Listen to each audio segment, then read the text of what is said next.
Halo guys, balik lagi di channel Kudu Rame. Kali ini kita akan membahas alur film yang berjudul Midnight pada tahun 2021. Tak usah berlama-lama, kita langsung saja ke alur ceritanya.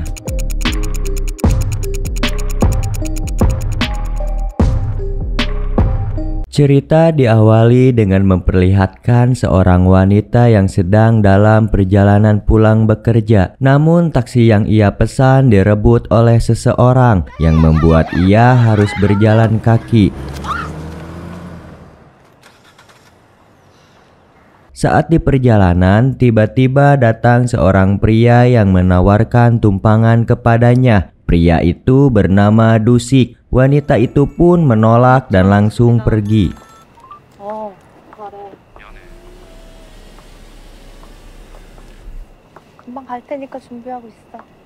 Dusik pun mencoba untuk mengelabui wanita itu agar ke mobilnya dengan cara meminta tolong. 저기요, 뭐해요? 저기요. Saat wanita itu melihat masuk ke dalam mobil, tiba-tiba Dusik langsung menarik wanita itu ke dalam dan langsung membunuhnya. Kemudian Dusik menghubungi polisi dan ia mengarang cerita jika ia telah melihat pria asing membunuh seorang wanita. 뭘 보셨길래 이렇게 놀라셨을까? 네, 여기 여자 시체가 있습니다. 그 외국인 노동자들 있잖아요. 미친 듯이 찔러댔어요. 라인 좀 가져와. 네. 선생님 어디 가시면 안 됩니다. Di sisi lain terlihat seorang wanita cantik bernama Sojung, di mana ia sedang bersiap untuk pergi berkencan bersama seseorang. Sojung pun meminta izin kepada kakaknya, namun sang kakak terlihat marah karena ia memakai rok terlalu pendek. Sang kakak bernama Jongtak, ia merupakan seorang mantan perwira yang sangat menyayangi adik perempuannya. Dia sangat khawatir melihat adiknya sehingga memberinya batasan waktu hanya sampai jam 9 malam. 몇 시까지 오면 된다고? 너 10시까지 무조건 들어와. 12시까지 올게! 야! 아유, 저 집에 말 안 듣는 거 봐. Scene beralih di suatu kantor pusat layanan. Di sana terlihat seorang wanita tunarungu yang bernama Kyungmi. Ia bertugas melayani para pelanggan sesama tunarungu. Dengan keterbatasan yang dimilikinya, tak menghalangi Kyungmi untuk bekerja. Ia pun memiliki seorang ibu yang juga penyandang tunarungu. Ia juga harus menjemput ibunya setiap malam. Di mobilnya, ia memiliki sebuah alat pendeteksi suara untuk mengawasi sekitar.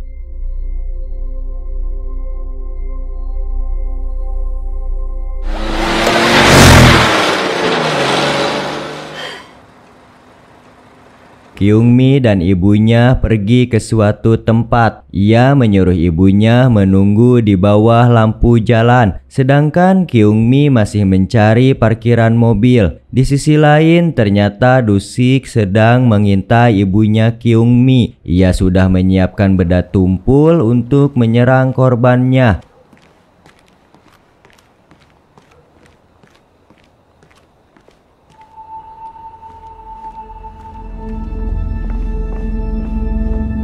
Namun saat ia mulai berlari ke arah ibu Kyungmi, Sojung kebetulan lewat di dekatnya sehingga membuat Dusik membatalkan niatnya. Kemudian ia berbalik arah dan langsung mengincar Sojung sebagai targetnya.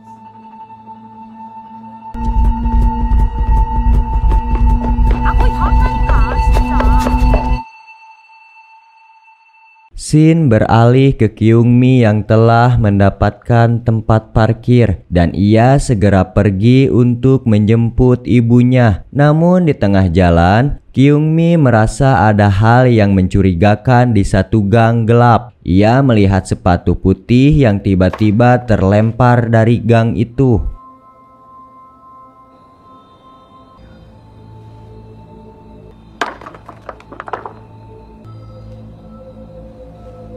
Dusik yang sedang mengambil senjata tajam merasa risih melihat Kyungmi. Dusik pun mengatakan dalam hatinya, jika Kyungmi ikut campur maka ia akan ikut mati.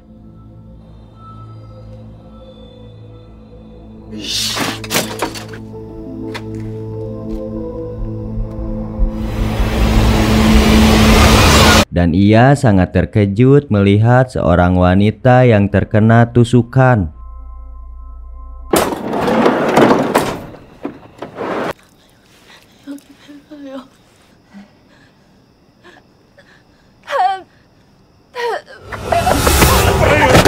Namun Dusik pun sampai di sana dan mencoba membunuh Kyungmi. Beruntungnya ia berhasil melarikan diri dan Dusik pun mengejarnya.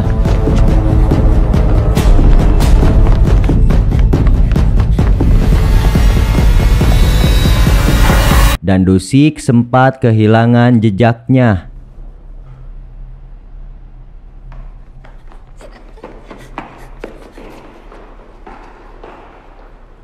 Kyungmi yang tak bisa mendengar mencoba membuka sebuah pintu yang masih terkunci. Ia tak sadar jika hal itu dapat menimbulkan suara keras.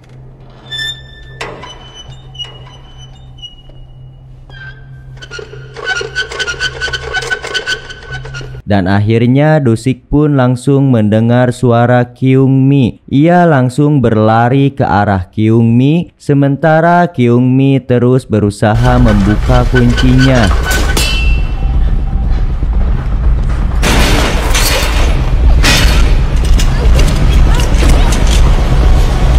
Dan untungnya Kyungmi berhasil memasuki celah pintu yang kecil dan Dusik tidak muat di celah itu. Kyungmi pun berlari melarikan diri ke arah mobilnya dan langsung masuk ke dalam.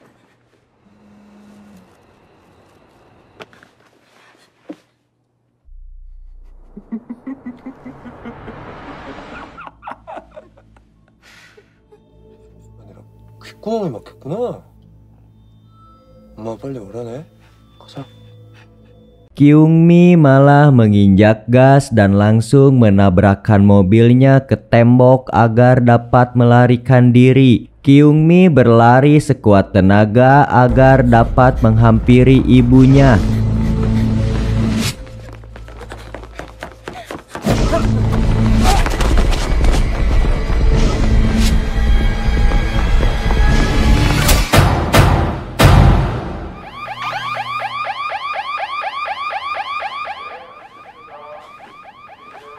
Tapi Dusik tidak kehabisan akal. Ia langsung menyamar sebagai pria kantoran dan ia langsung menghampiri Kyungmi dan ibunya. 제가 여동생을 좀 찾고 있거든요. 저희가 조치를 취할 테니까 잠시만 거기 그대로 계세요. 근데 말씀을 못 하세요?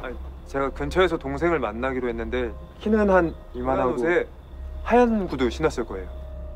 Kyungmi pun bilang bahwa ia melihatnya adiknya sedang terluka. Dusik pun sengaja panik dan sengaja meminta Kyungmi mengarahkan di mana adiknya berada.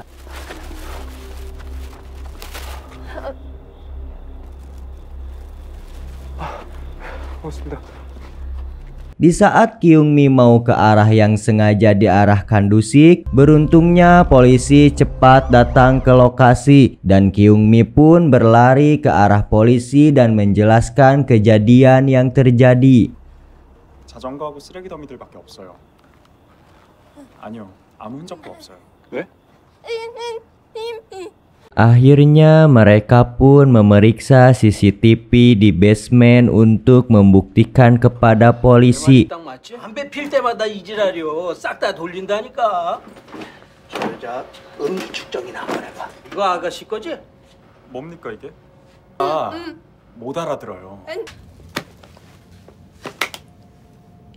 Shin pun beralih ke kantor polisi. Di sana Kyungmi berusaha membuat laporan dan menjelaskan apa yang baru saja dialaminya. Sementara sang ibu masih terus menatap Dusik dengan curiga. Kyungmi pun ditanya soal ciri-ciri wanita itu, namun Dusik malah menyela mereka dan suara berisiknya membuat pria tua yang tidur di sebelahnya marah karena merasa terganggu oleh Dusik. 젊은 새끼야. 네, 알겠으니까 그만하세요. 그만 좀 하세요 진짜. 네 애미애비가 그렇게 가르쳤어? 계속 그러시면 여기 못 들어요 이제. 잘해 놈의 새끼야. 나 애매애비 그딴 거 없어 이 씨발로마.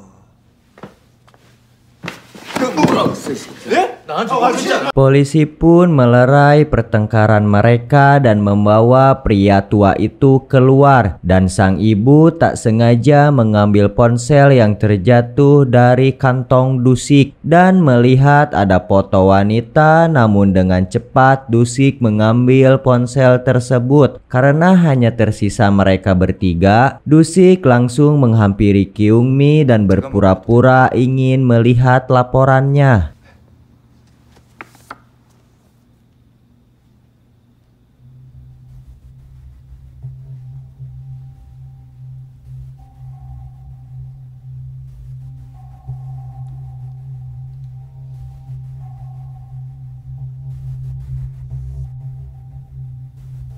Karena pembicaraan bahasa isyarat akhirnya membuat Dusik kesal dan langsung mendekati ibu Kyungmi sambil mengambil sebuah pisau di tasnya. Ketika hendak mencelakainya, tiba-tiba Jongtak datang untuk melaporkan adiknya yang hilang. Ia terus meminta polisi agar mencari adiknya itu. Jongtak juga menunjukkan foto adiknya ke setiap orang di ruangan tersebut. 혹시 여기 여자 아까 저기 아가씨 혹시 여기 내 동생 봤어요? 얘기해봐. 눈이 귀가 안 들리니까 이거 보세요. 이거. 입 닫아. 없어요? 내 동생 건든 새끼 그 새끼 얼굴 봤어요? 열어. 못 봤어요? 빨간색 확실해요? Dusik pun melihat polisi sudah keluar dan ia menggunakan kesempatan tersebut. Kemudian berniat untuk menikam Jongtak dari belakang. Ibu Kyungmi berusaha berteriak sekuat mungkin dan Jongtak pun berhasil menahan pisau Dusik dengan tangannya. 나 사람 잘못 봤어.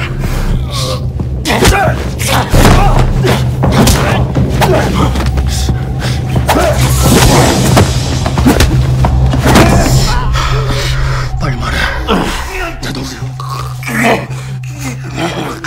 좀 살려주시면 안 돼요? Kyungmi dan ibunya pun keluar dari sana dan mereka mencoba memberitahu polisi akan kejadian di dalam. Saat polisi ingin masuk, ia sangat terkejut melihat Jongtak yang mau menikam Dusik. Polisi pun mengarahkan pistol ke arah Jongtak dan menyuruhnya untuk berhenti. Di sana Jongtak berusaha menjelaskan bahwa Dusik adalah seorang pembunuh. 이 새끼가 그 새끼라고! 이 때문에 많이 혼나시다가 내 새끼라니까! 제발 저좀 나! 씨발놈아!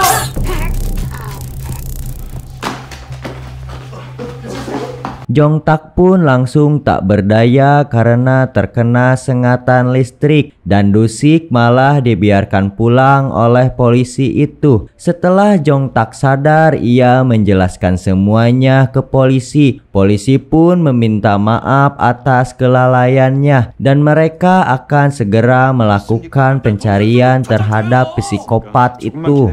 기다리긴 뭘 기다려! 생활동 미기과자 인상착의 전파 신장과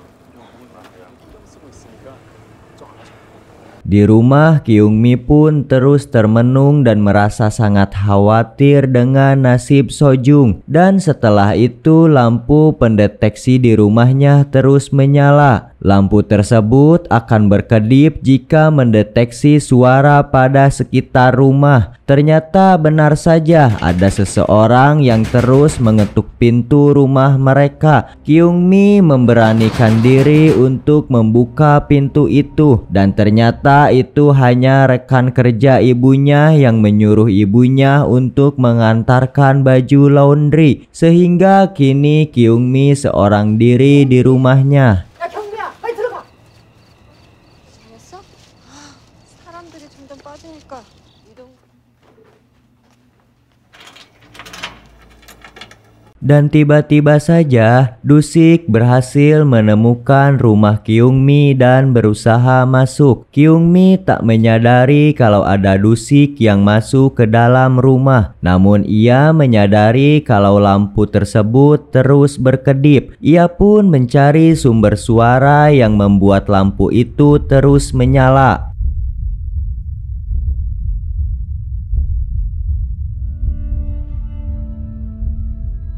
Kyungmi berusaha tenang dan tak berpikir jika seseorang telah masuk ke dalam rumahnya. Dusik menyiapkan sebuah kapak karena ia merasa kesal dipermainkan oleh wanita tuli. 죽어야지.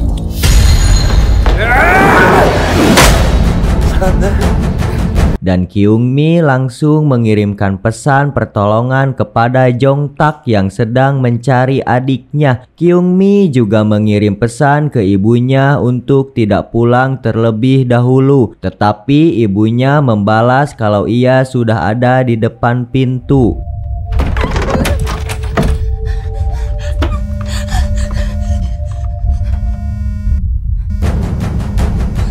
Tiba-tiba ia merasa aneh karena pesan yang diketik ibunya sangat rapih dan tidak seperti biasanya. Ternyata ponsel ibunya tertinggal dan itu adalah pesan yang diketik oleh Dusik untuk memancingnya keluar. Dan Kyungmi tidak menemukan jalan keluar selain melompat dari atas jendela.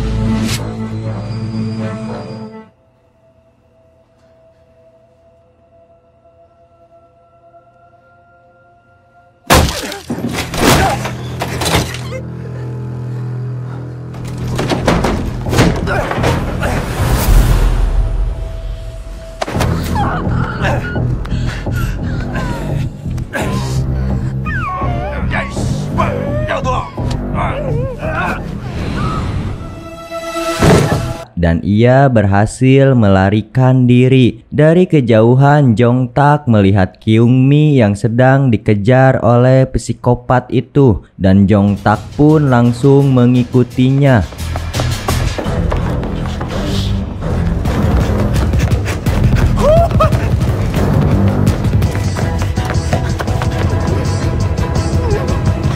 Pada akhirnya Kyungmi berujung di jalan buntu dan ia pun tak bisa melarikan diri. Beruntungnya Jongtak datang tepat waktu, namun Dusik malah mengancam akan menusuk lehernya sendiri jika Jongtak ikut campur. Dan jika Dusik mati, Jongtak tidak bisa menyelamatkan sang adik. 야, 내 동생 어딨어? 말해, 개새끼야. 뭐? 이 씨발 새끼네 이거 그런 거였어? 아니라 동생이었구나. 그럼 쟨 내가 가질게. 넌 동생 가져. 야 왜? 얘가 자꾸 마음에 걸려? 그럼 네가 가져. 동생은 내가 가질게. 빨리 선택해.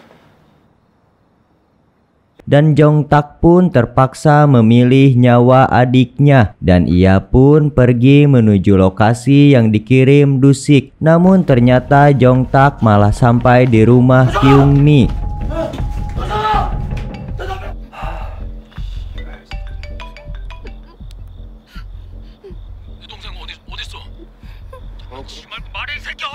동생 못 찾는다고 했을 텐데.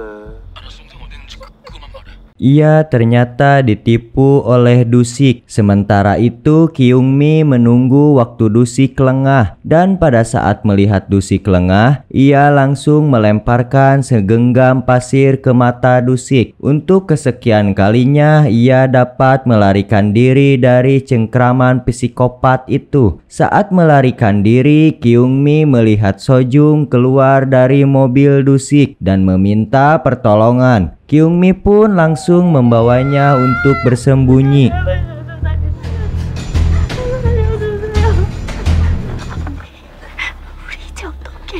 Dusik mengetahui kalau Sojung sudah kabur dari mobilnya. Ia terus mengikuti bercak darah Sojung. Kyungmi berpesan agar Sojung segera menelepon kakaknya. Sementara ia akan memancing Dusik supaya terus berlari mengejarnya. Saat Dusik mau menghampiri Sojung, Kyungmi berteriak dan berhasil memancing Dusik pergi. 뭐하냐? Di sisi lain, Jongtak dan ibu Kyungmi mendatangi tempat di mana Kyungmi terakhir berada. Namun di sana sudah tidak ada siapa-siapa dan Jongtak pun mendapat telepon. Ia sangat terkejut karena itu adalah suara adiknya yang meminta pertolongan. Akhirnya Sojung berhasil diselamatkan.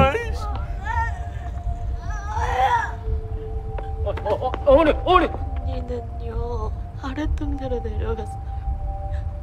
죄송합니다.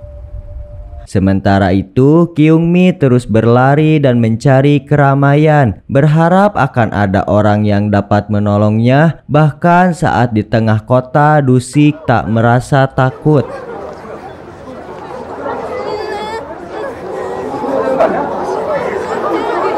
Di tengah keramaian pun, ia tak bisa meminta pertolongan siapapun karena keterbatasannya dalam berbicara membuat orang lain tidak mengerti. Mereka justru merasa takut dan menganggap Kyungmi gila. Di kejauhan, Dusik tersenyum puas karena Kyungmi tidak dapat meminta bantuan pada siapapun. Saat seseorang akan melaporkan Kyungmi ke polisi, Dusik memarahinya dan mengatakan kalau Kyungmi adalah adiknya. Ia tidak ingin adiknya terluka saat berbuat nekat.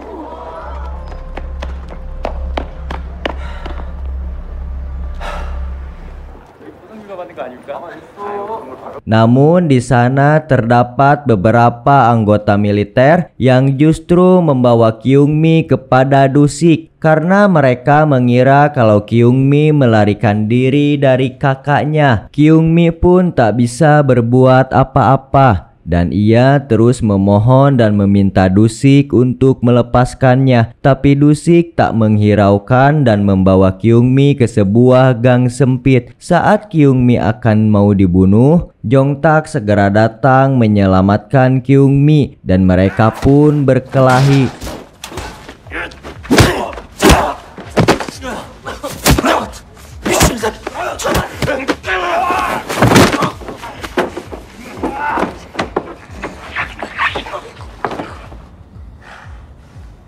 Setelah melumpuhkan Dusik, Jongtak memberitahu Kyungmi kalau adik dan ibunya sedang menunggunya dan mereka baik-baik saja.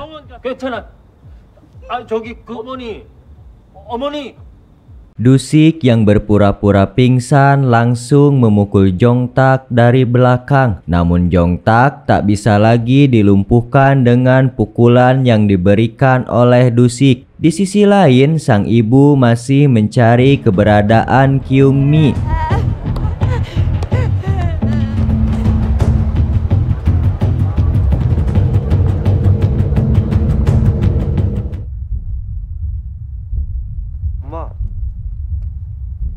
Dan pada akhirnya Dusik berhasil menemukan ibu Kyungmi di keramaian. Dusik pun memulai menjalankan aksinya dengan menjebak ibu Kyungmi. Ia menyuruh ibu Kyungmi masuk ke dalam gang sempit jika ia ingin anaknya selamat. Namun dari kejauhan, Kyungmi yang melihat ibunya langsung berlari ke sana.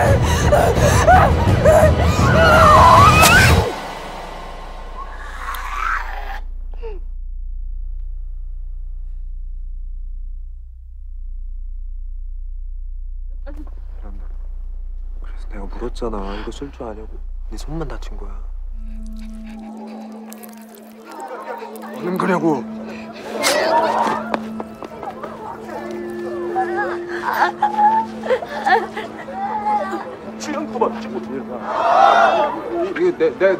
Semua orang mengelilingi Dusik. Dusik yang sudah kehabisan akal tidak bisa berbuat apa-apa, dan ia pun mencoba membunuh Kyungmi lagi. Namun polisi dengan sigap langsung menembaknya.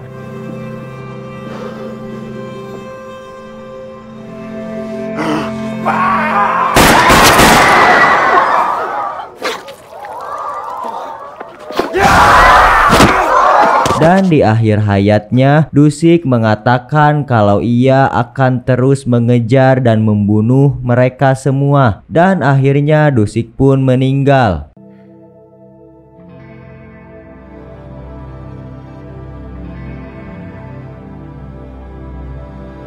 Itulah akhir cerita dari film Midnight, dan cerita pun tamat.